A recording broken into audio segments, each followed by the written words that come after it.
ఎందుకు పనికిరానోడు అనుకున్న ఇల్లరికపు మొగుడు. ఆగు. మార్కెట్ చాలా రష్గా ఉంది అత్తయ్య. ఇలానే తేరగా తింటూ జీవితం గడిపేద్దాం అనుకుంటున్నావా? బేబీ, మీ ఆయన్నేమన్నంటే నీ కోపం వస్తుంది కానీ ఎందుకు పనికిరాని దద్దమ్మేవాడు. నా మాట విని విడాకులిచ్చేయమ్మా. ఏంటి ఇంట్లో అంట్లు తోముకుంటూ అమ్మకి కాఫీలు అందిస్తూ బ్రతికేద్దాం అనుకుంటున్నావా?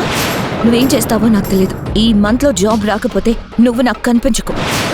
He's my husband Sagar. మీరేం చేస్తుంటారు? తనకే జాబ్ లేదు. ఇది ఇంకా బెటర్.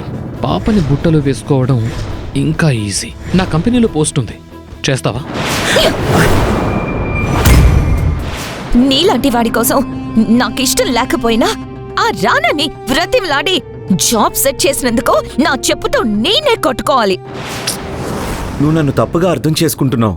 కాదు, ఇప్పుడే కరెక్ట్ గా అర్థం చేసుకున్నా. నువ్వెందుకు పనికి రాని వాడివని ఇప్పుడే తెలుసుకుంటున్నా.